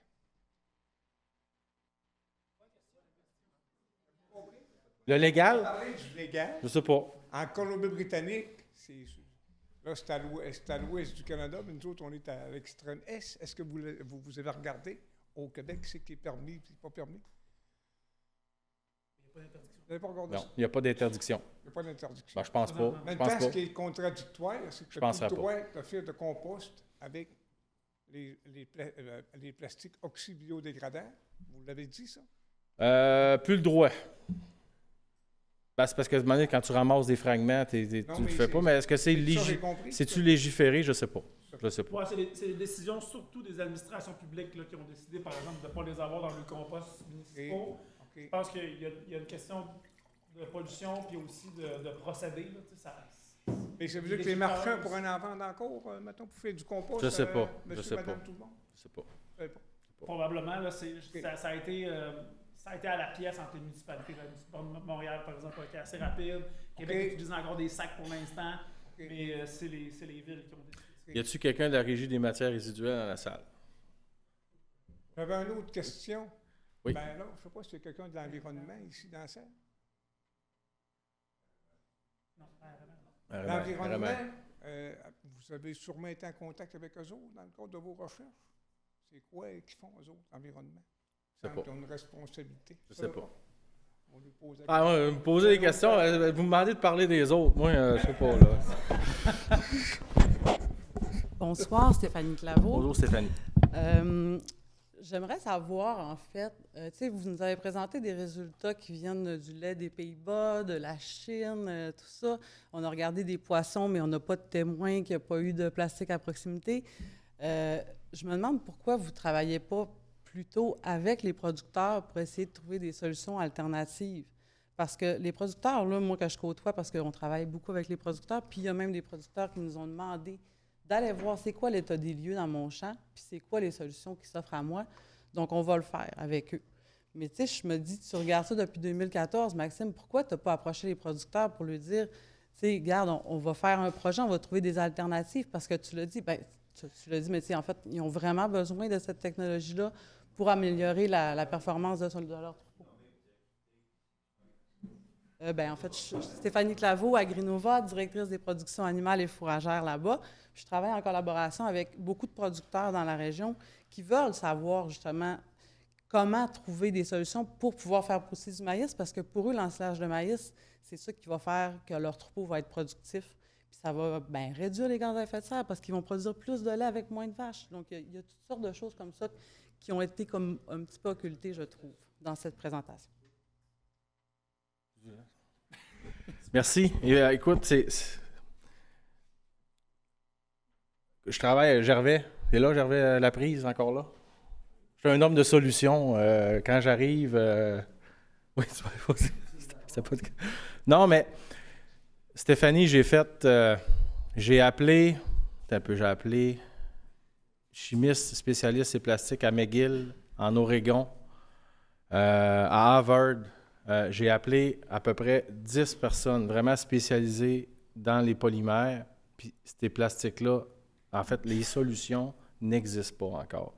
Fait que moi, je n'arriverai pas chez le producteur en disant j'ai trouvé une affaire qui est comme 10 % de mieux, puis ça va être la solution pour l'instant, là, c'est d'essayer de faire du maïs sans paille de plastique. OK? Puis, ça, si les producteurs, ils veulent mon aide là-dedans, moi, je suis all-in. Mais je ne ferai pas... Ben, s'ils veulent mon aide, je suis all-in.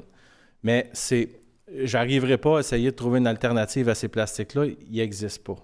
Ils n'existent pas. Les meilleurs produits, présentement, sur le marché, qui ont des ressources renouvelables, c'est à peu près à la hauteur entre 10 et 15 % de produits renouvelables dans le plastique. Puis là, je ne parle pas des phtalates puis de la colle. Là. Je parle vraiment des monomères.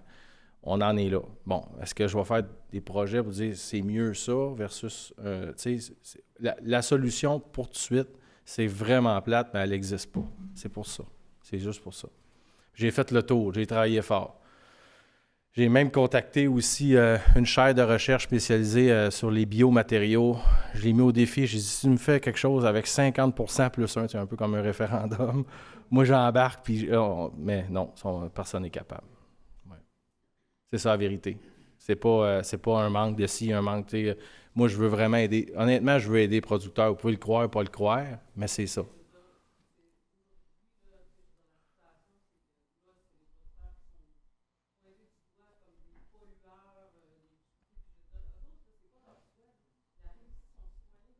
Exact.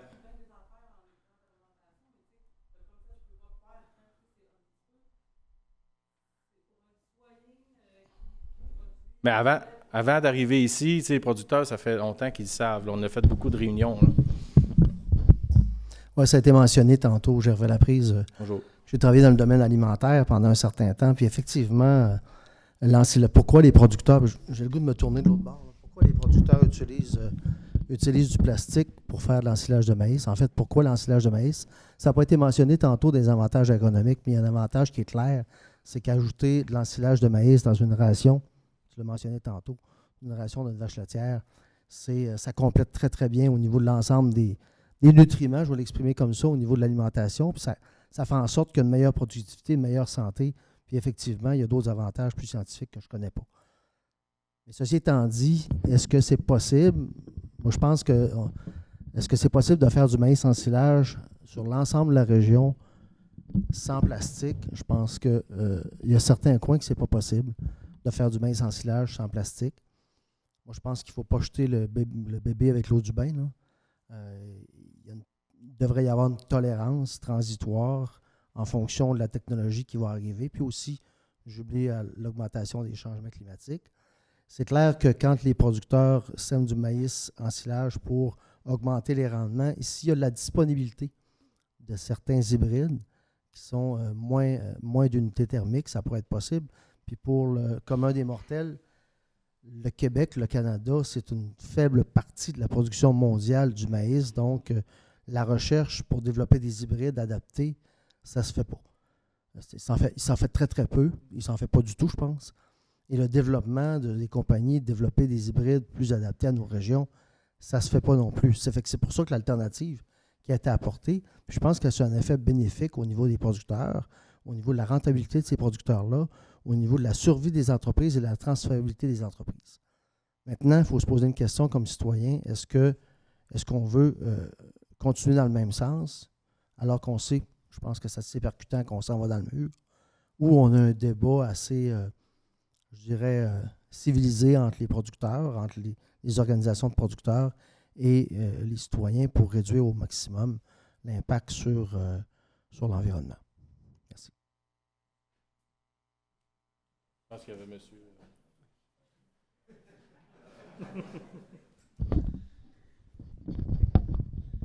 Tu vas attendre mon Louis.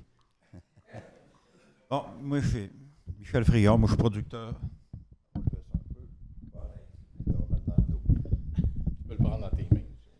OK. Producteur de lait Albanel. Je suis vice-président des producteurs de lait du Saguenay-Lac-Saint-Jean. Ça fait quelques années qu'on se parle. Tant Maxime, qu'on s'est rencontrés quelques fois. C'est sensiblement la même présentation que tu nous avais faite il y a 2 ans. Puis je vais te répondre, je le dire pour le bénéfice de tout le monde. Je pense, mais je vais te dire sensiblement la même affaire. C'est pas un produit qui est parfait. On est conscient. Puis si on aurait le choix de ne pas l'utiliser, si on aurait les conditions climatiques de ne pas l'utiliser, puis je pense que Gervais vient de faire un bon topo des avantages agronomiques, des avantages au niveau de l'alimentation puis de la rentabilité de nos entreprises. J'aimerais ça pas avoir besoin de l'utiliser. C'est un produit qui n'est pas parfait, qui est perfectible. Puis on a une chaire de recherche en environnement au Saguenay-Lac-Saint-Jean. Moi, ce que je vous avais demandé, c'est de participer à ces recherches-là, de le développer, le produit, non, pas seulement de le dénoncer, mais de l'améliorer. Là, comme c'est là, il y a de la recherche qui va se faire. On est une douzaine de producteurs à grandeur du Saguenay-Lac-Saint-Jean qui ont participé à la recherche. On fait ça avec le Cégep d'Alma, la firme de recherche Agrinova, qui est une firme accréditée. C'est ici dans la région, mais c'est de niveau provincial, puis je dirais même national. Puis on fait affaire avec l'Université Laval. On a des chercheurs de l'Université Laval qui viennent participer à nos projets.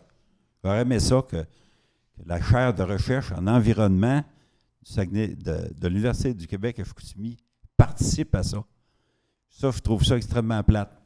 Puis tout ce que tu nous as présenté, comme tout ce que tu nous avais présenté il y a 2 ans, c'est un paquet d'études partout en Europe, en Chine, partout. Tout ce que j'ai vu passer tantôt, tu sais, nous autres, on l'utilise, le produit, on le sait, c'est quoi. Puis je peux te dire que, puis de toute façon, tu le sais, mais pour la majorité, puis très forte majorité, quasi-totalité des gens ici n'ont pas vu ces petits détails-là. C'est pas ce produit-là qu'on utilise. C'est pas la même chose. Tu vas me dire, oui, c'est des bioplastiques, mais c'est pas exactement ça. Fait que les études que tu as faites, on aurait aimé ça les faire. C'est pour ça qu'on voulait travailler avec vous autres. Puis, au niveau peut-être des hybrides, là, comme j'avais parlé, c'est vrai que les semenciers ne développent pas des hybrides pour le Saguenay-Lac-Saint-Jean, mais ils en développent pour tout l'ouest du Canada, pour toute la Russie. Il y a des marchés immenses en développement. Tantôt, la population est constamment en croissance. Il va falloir la nourrir, cette population-là. Il y a des immenses territoires à développer puis, qui sont plus nordiques. On voit du côté, on fait seulement penser à l'ouest américain. Tantôt, il va y avoir 20 millions de populations à déplacer de ce côté-là qui prétendent, à cause des sécheresses puis les changements climatiques. Puis ces semenciers-là, les développeurs de semences, c'est pas pour le Saguenay-Lac-Saint-Jean qui développe, c'est pour bien plus grand territoire que ça. Puis il y a eu des belles améliorations qui ont été faites dans les dernières années suite à... La recherche avance tout le temps de ce côté-là. Puis on est près du but. Moi, je pense que dans pas bien des années, on va être correct. Mais en attendant, on n'a pas de mesure alternative. Michel, quand tu dis que tu es près du but, ça veut dire près de ne plus l'utiliser ou? Cette année. Ouais. Ça prend juste une mauvaise année. Ça fait 2 belles années qu'on a en production. À force d'avoir des belles années, ça va devenir la normalité, mais on n'est pas encore rendu là. Ouais. Ça prend rien, mettons, un gel hâtif en septembre, et là, on vient de planter ça complètement. J'ai essayé pendant 7-8 ans d'en faire du maïs sans film plastique. D'un an à l'autre, je me plantais. La dernière année, là, j'ai fait de l'ancidage. La qualité de... Ah, c'est pas grave. Un peu de respect, monsieur. Je vais poser une question, oh, oui. tu dois y répondre. Ah, c'est... Je peux y aller? Oui. Je prends une voix qui porte assez. J'ai essayé d'en faire pendant 7-8 ans. La dernière année, j'ai fait du maïs à 17% d'amidon. C'est l'équivalent de soigner l'arrêt comme les vaches. C'est phénoménal comment est-ce que ça marche. Au niveau de la production et au niveau de la santé des animaux. C'est depuis que j'ai adapté cette technologie-là que là, je vois des résultats. Il faut absolument parler au micro, hein, sinon on ne vous entend pas dans la discussion. Salut. Bonjour. Jean-François Robert, merci de votre présentation. À mon avis, c'est assez éloquent. Moi, je veux soulever seulement un point, c'est que nous, comme citoyens, on nous demande des études. Quand je me suis présenté à la MRC pour soulever ce problème-là, on m'a dit « Amenez-moi des études à l'effet que cette pratique-là a des effets délétères sur l'environnement. » Votre étude est venue alimenter, en tout cas, répondre à la question que me posait M. le Préfet. d'une part. Maintenant, on parle beaucoup de la rentabilité de cette pratique-là. J'ai assisté au webinaire d'Agrinova, j'ai posé la question là. Il n'y a aucune étude, analyse comparative qui me dit que c'est rentable. Combien d'années, une année sur combien ça vaut la peine d'utiliser cette pratique-là? Il n'y a rien. C'est une démarche qui est tout aussi scientifique que celle qu'on exige de moi, que la preuve qu'on exige de moi pour dire que c'est nocif. Le principe de précaution, là, si c'est une vue de l'esprit, puis il semble que ça en soit une jusqu'à maintenant, ça veut dire que si on n'est pas certain que c'est sécuritaire, on met ça sur la glace tant qu'on n'a pas de preuve que c'est pas nocif. Là, on est rendu au-delà de ça. On a des études qui nous disent qu'il faut être très prudent, puis on ne les écoute pas. On est rendu là, on n'est plus en...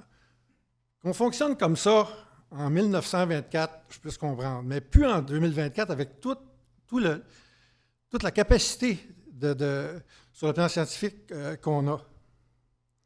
Alors moi, c'est ça mon point, là. Moi, je suis producteur agricole, j'en utilise aussi du papier plastique. C'est pas le même pays, puis c'est pas le même ordre de grandeur. Mais moi, le plastique qui m'était vendu comme compostable, je l'ai essayé 1 an, 2 ans, puis j'ai arrêté de moi-même. De mon libre arbitre, j'ai décidé d'arrêter d'utiliser ça parce qu'il en restait, c'était pas vrai. Ce qu'on m'avait vendu, c'était des menteries. Alors, moi, je ne comprends pas qu'on ne puisse pas faire ce raisonnement-là à plus grande échelle aussi. Bien, je peux comprendre parce que la seule façon que je peux comprendre, c'est que les gens ont déjà investi là-dedans. Cette technologie-là s'est développée dans notre région sous la pression des vendeurs. C'est carrément ça. Et non pas sous la supervision de chercheurs. C'est tout.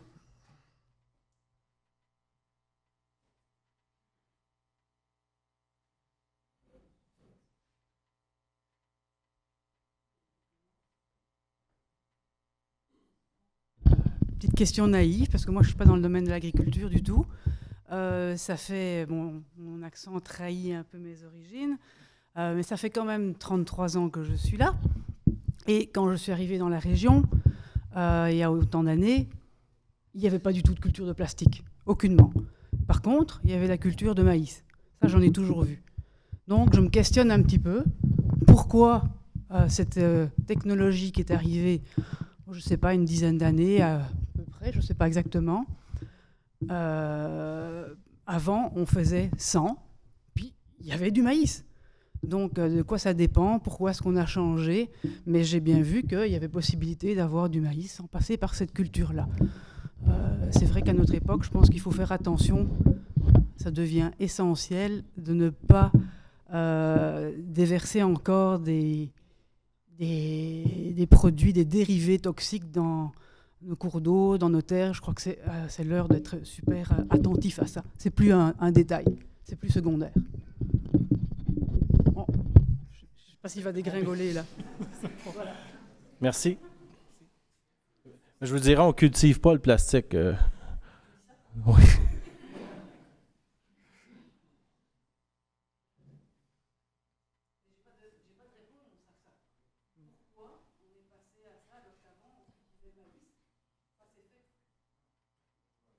Ben oui, ben oui. Oui.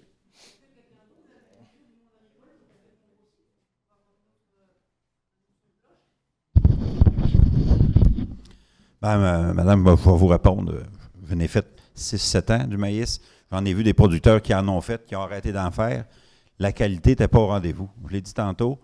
Tout le temps que moi j'en ai fait, puis vous avez peut-être vu de mes champs, année après année, je manquais mon coup. Puis j'ai tout fait, j'ai tout au niveau de la fertilisation, de la technologie, j'ai modifié mes équipements.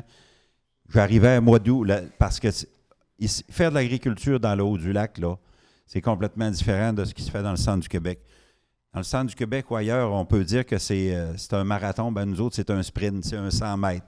Le printemps, on est limité dans le printemps, puis on est limité dans l'automne. Quand le printemps arrive, il faut avoir les 2 pieds calés dans un bloc de départ.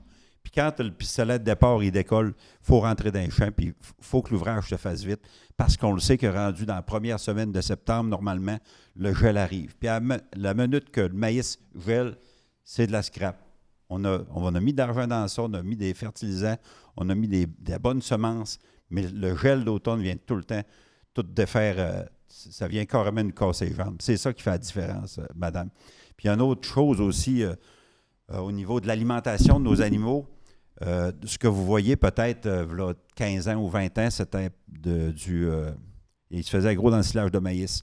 Là, on est rendu à commencer parce qu'il y a des nouveaux hybrides qui sont arrivés. Il m'en vient en tête, là, c'est tous des noms et des numéros que je vous ferai grâce à soir. Ça ne va probablement rien vous dire de toute façon. Il y a des hybrides de maïs grain. C'est du maïs grain, comme c'est là la culture de maïs grain qui se développe. Ça fait 50 ans qu'on importe du maïs grain dans la région. Du maïs grain qui est fait dans la région de Montréal, Saint-Hyacinthe, Trois-Rivières, puis Montérégie-Est, Montérégie-Ouest. Pendant que ces producteurs-là font du maïs grain, faisaient du maïs grain, nous autres, on les achetait. Ça rentrait à coups de vanne. Je ne sais pas comment est-ce qu'ils pouvaient rentrer de centaines de milliers de tonnes de maïs grain dans la région dans une année. Avez-tu pensé combien est-ce que ça prend de fioul pour transporter ça? Là, présentement, depuis quelques années, avec les changements climatiques, avec la venue des nouveaux hybrides, l'année passée, c'était la première année dans l'histoire de l'agriculture du Saguenay-Lac-Saint-Jean qu'on était autonome dans la culture du maïs grain. Il y a des bels exemples, des grosses fermes à l'extérieur de la région aussi qui se sont développées parce que c'est des cultures qui sont rentables. C'est des cultures qu'on va chercher 5, 6, puis peut-être même 7 tonnes à l'acre versus on fait de l'avoine 1 tonne et quart, 1 tonne et demie. C'est pas en tout, puis c'est le même coût de charrue, c'est le même coût de semoir. C'est pas en tout les mêmes capacités de rendement, les mêmes possibilités de rendement. C'est ça qui fait la différence.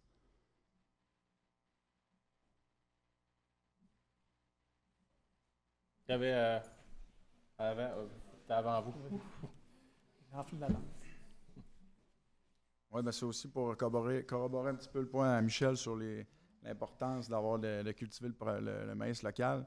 Il y a aussi, quand on parle d'augmentation de la qualité, on parle aussi de réduction d'utilisation des intrants dans l'alimentation. Fait que, oui, il y a l'achat de maïs à l'extérieur, mais aussi, ça diminue les besoins d'intrants. Fait que là aussi, on sauve du transport.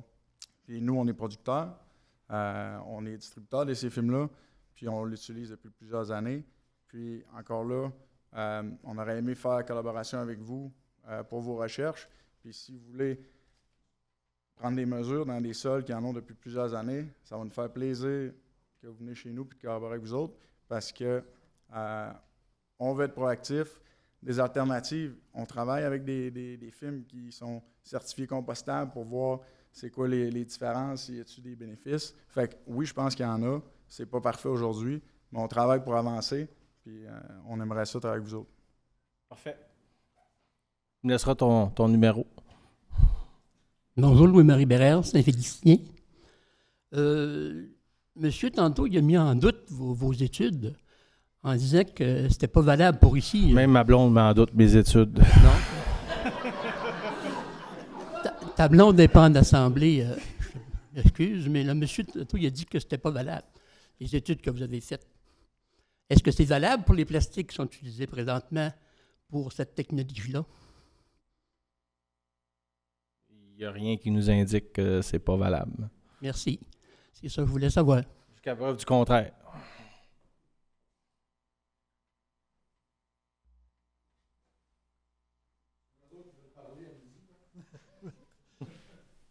Moi, il y a une chose dont on ne discute pas ici, là, c'est monsieur parlait des intrants, que ça nécessite moins des intrants, mais ce dont on n'a pas parlé, c'est que cette technologie-là, qu'on appelle la technologie SAMCO, ça se fait de concert avec un herbicide qu'on dit résiduel.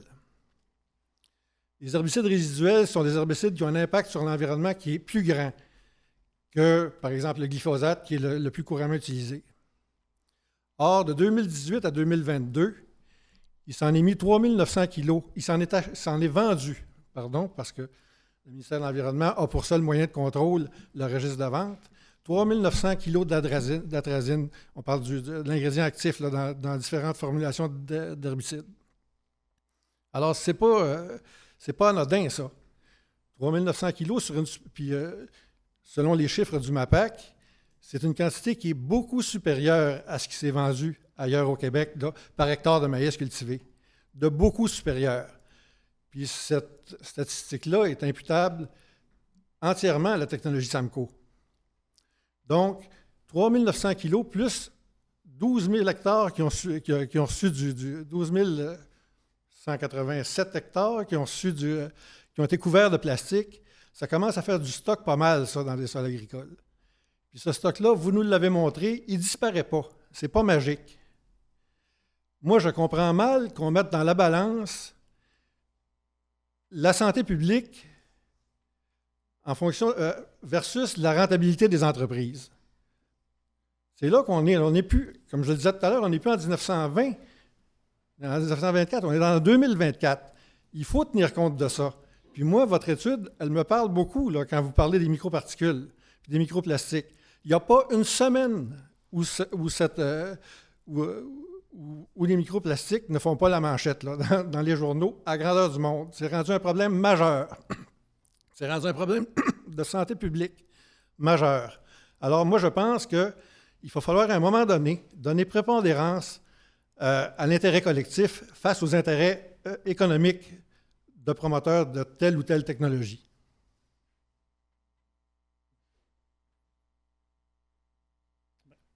Ce que monsieur parle, c'est de l'atrazine, puis je peux vous confirmer que depuis 2 ans, 2-3 ans, il a parlé jusqu'à 2022, là. Ça fait 2-3 ans qu'on ne l'utilise plus, ou presque plus dans la région, parce qu'il y a d'autres produits qui ont été développés, justement, qui ont moins de charges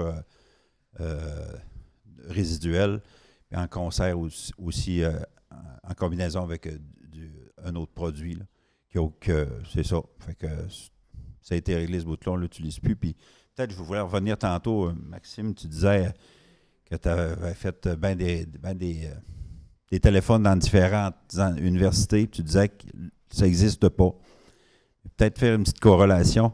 C'est les frères Lindbergh, les frères Lindbergh qui ont inventé l'avion. Quand eux autres ont travaillé là-dessus, ils faisaient le test, tout le monde autour d'eux autres disait non, c'est impossible, ça n'arrivera jamais. Car aujourd'hui, on fait le tour de la Terre quasiment avec le même avion. Fait que tu sais, ce bout-là, là, c'est quand on veut avancer, là, on se donne un objectif puis on essaye d'y aller. On est allé sur la Lune en 1969, ça fait déjà 50 ans. Fait qu'il doit y avoir de quoi faire. Il ne faut pas baisser les bras en décollant. C'est en 2025 là, que je dis, c'est ça. Aujourd'hui, ça ne se fait pas.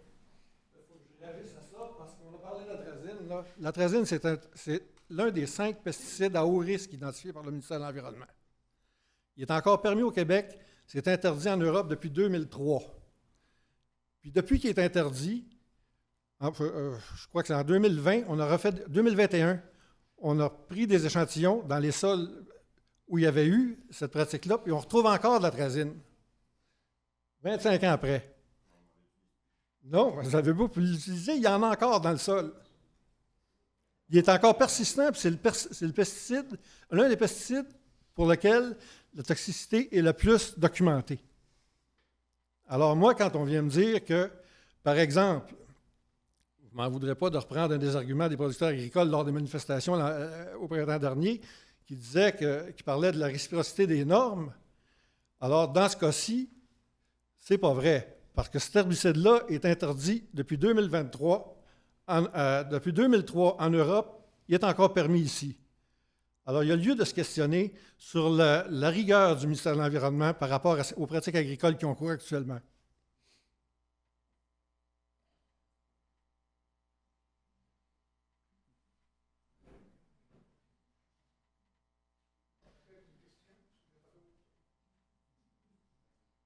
Dans le cadre de vos présentations, est-ce qu'il y a eu des gens de l'environnement qui ont assisté, puis des gens de la santé publique? Parce que là, c'est de ça qu'on parle. C'est correct? Vous m'avez demandé de parler des autres encore.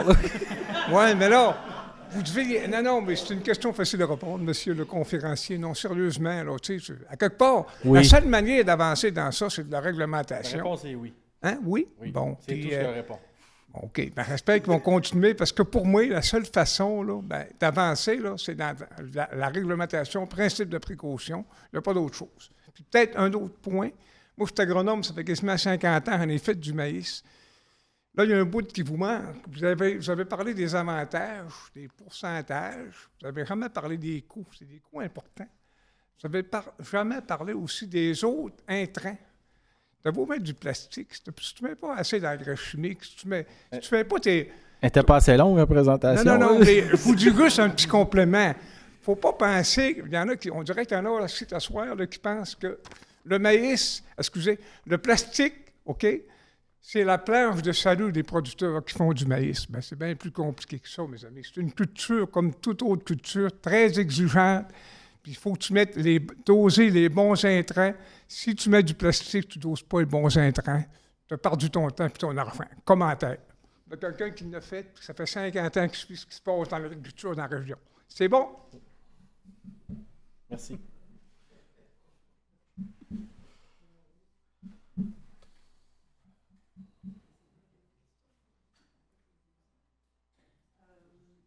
Mais justement, si on parle de la culture du maïs, j'ai deux questions. Est-ce que c'est quelque chose qui est absolument...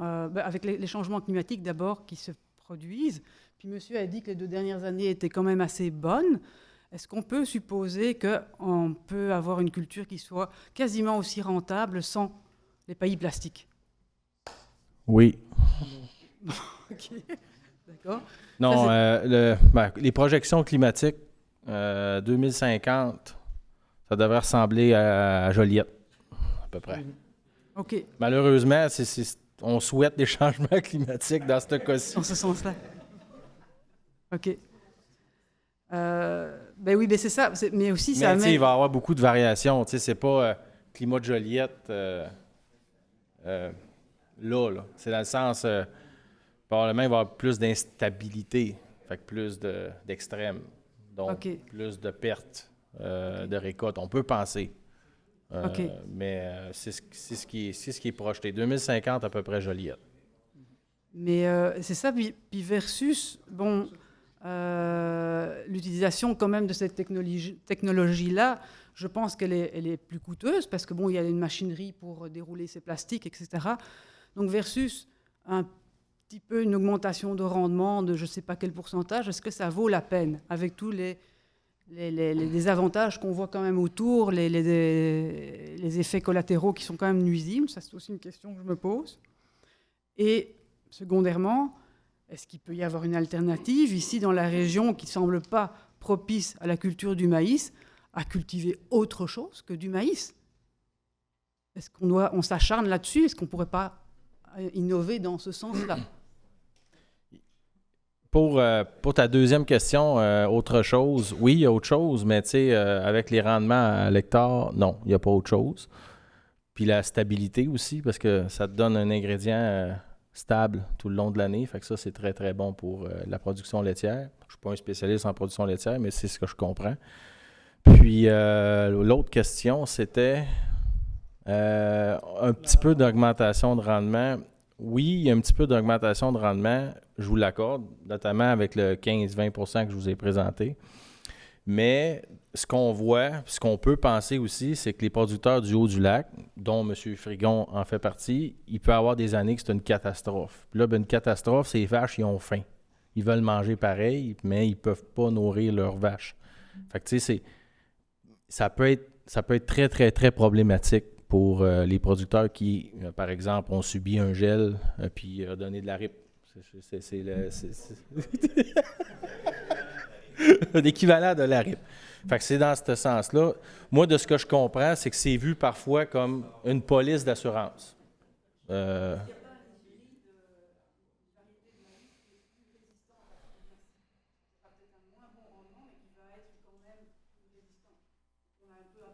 Non.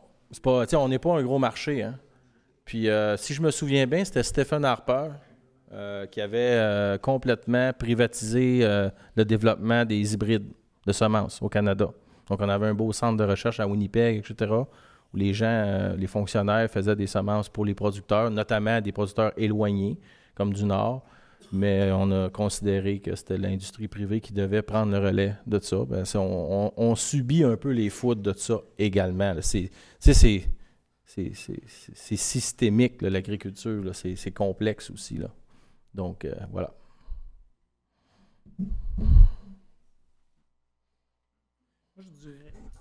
Je dirais oui, que en termes... de la mission puis de l'objectif des travaux qu'on a fait, nous, le pouls qu'on a recueilli des gens qui nous ont parlé, c'était bien évidemment de documenter la situation, de faire une analyse des risques potentiels issus de la littérature scientifique, qu'elle soit d'ici ou d'ailleurs, puis la validité, l'applicabilité de ce qui a été fait en Chine ou en Russie ou en Grèce, vous pourrez en juger. Les études compilées quand même donnent le portrait qu'on vous a présenté aujourd'hui. Je pense pas que notre objectif, c'est de jeter la pierre, mais de documenter les faits puis de les présenter. Puis ensuite de ça, à chacun, la personne qui aura son climat pourra peut-être prendre une décision plus éclairée aujourd'hui qu'elle ne le prenait en 2013. Puis peut-être que certaines localités autour du lac Saint-Jean seront peut-être plus portées à revoir leurs pratiques. Puis on en est conscient qu'il y a des personnes, des producteurs qui sont peut-être dans une impasse présentement. Mais il y a peut-être des producteurs qui ont plus de latitude pour faire des choix plus éclairés. Puis on espère que ce qu'on a montré, ça va les aider à faire des choix plus éclairés. Mais je pense qu'il faut quand même, je le sais à le répéter, là, comprendre qu'on n'est pas là pour jeter des pierres à personne. On veut montrer les faits, puis vous prendrez votre décision ensuite. Vous savez que conduire à 120 pas attaché, il y a des risques. Vous savez, puis vous vous attachez ou pas. Je pense que c'est la même chose pour les producteurs partout autour du lac. Puis on sait qu'au sud, il y a peut-être l'attitude de choix est plus grande qu'au nord de la région. C'est bien dit. Merci, Olivier. Merci, Maxime. Oui, Jean-Marie Vary, c'est que je suis producteur agricole aussi, puis dans le fond, moi, je me dis, la majorité du maïs dans la région ne se fait quand même pas de plastique. Puis quand on regardait tantôt les superficies qui étaient faites un peu dans toutes les MRC, de se passer de la chamouchouane, je pense pas qu'il y ait tant de problème que ça à faire du maïs, puis il s'en fait pareil. Fait oui, moi, je pense quand même que c'est de la pression qui vient des semenciers ou de la pression qui vient des vendeurs.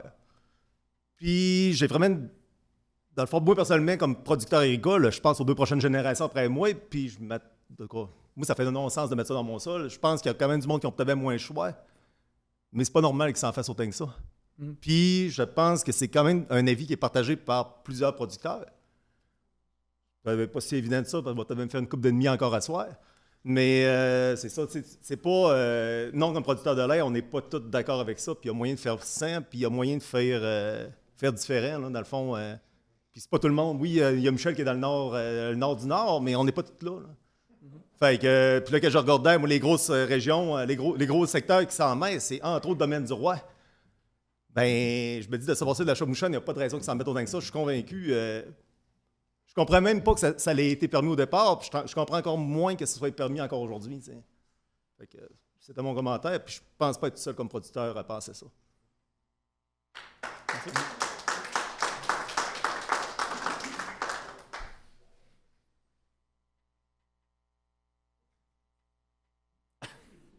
J'ai une autre petite chose que je pense que c'est important de le dire aussi.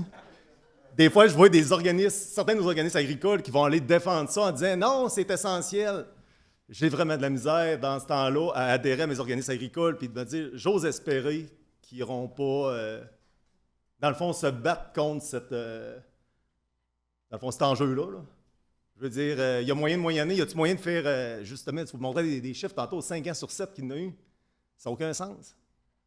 Ça veut dire, ça ne fait aucun sens du point de vue. Il n'y a pas personne qui va être prêt à signer ça. Là. Je ne comprends même pas que ça puisse se faire. Fait que c'est ça. Fait que j'ose espérer que mes organismes agricoles, je ne les nommerai pas, sont tous ici. Ils ne seront pas prêts à défendre ça. Là. Dans le fond, qui vont être contre le fait qu'on pourrait contrôler ces plastiques-là en milieu agricole.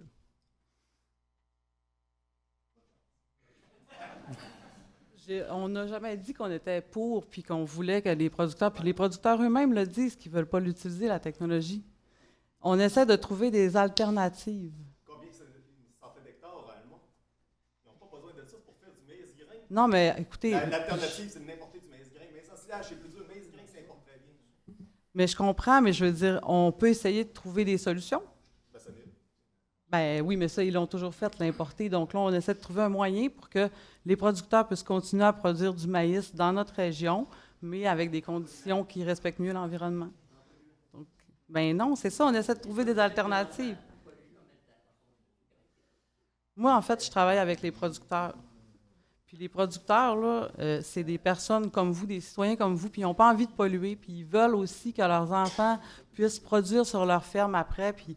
je veux dire, quand ils peuvent arrêter d'utiliser ces technologies-là, ils arrêtent. Donc, je pense qu'il faut quand même... Puis, je veux dire, on n'appuie pas, on n'est pas... Parce que, tu sais, Jean-Marie, tu as l'air de dire qu'on défend ou quoi que ce soit. C'est pas ça. On travaille avec les producteurs pour trouver des moyens pour qu'ils puissent produire du maïs dans notre région, puis qu'il n'y ait plus ces problématiques-là liées au pays.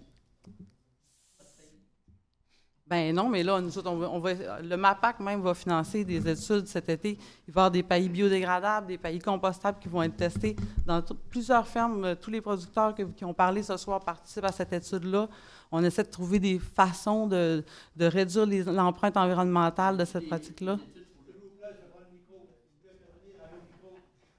Mais je veux juste pas que vous disiez qu'on est un organisme qui défend ou qui appuie. Je veux dire, moi, je travaille avec les producteurs. J'essaie de trouver des solutions avec les producteurs. Donc, je veux dire, si vous venez me voir pour trouver des solutions pour faire des trucs environnementaux, je vais vous appuyer. Puis, on fait des projets avec tous les producteurs qui veulent améliorer leurs pratiques, quelles qu'elles soient.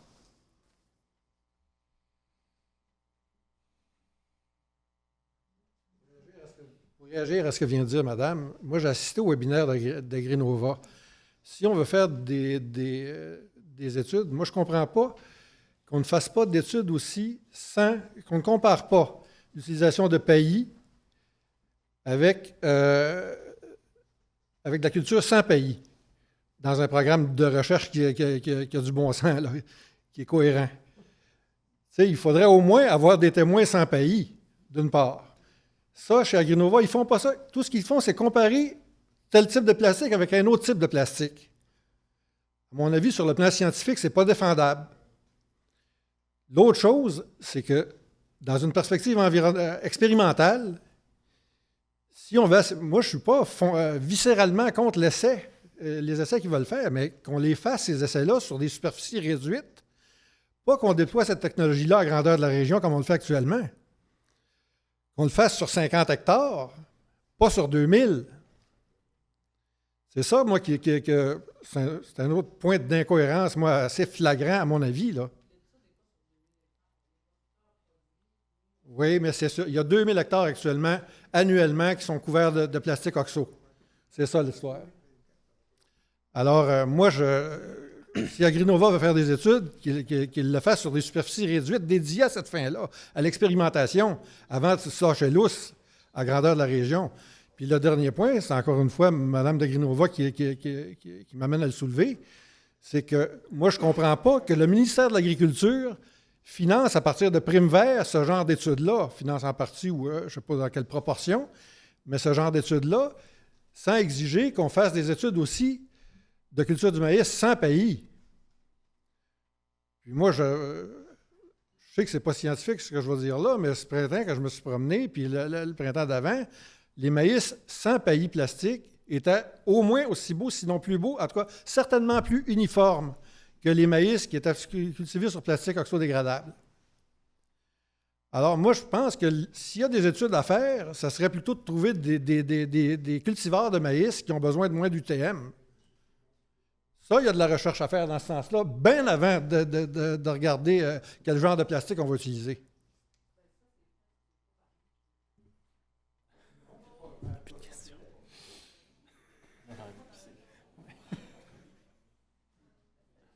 Est-ce qu'il y a d'autres questions? Alors, je vous remercie et merci.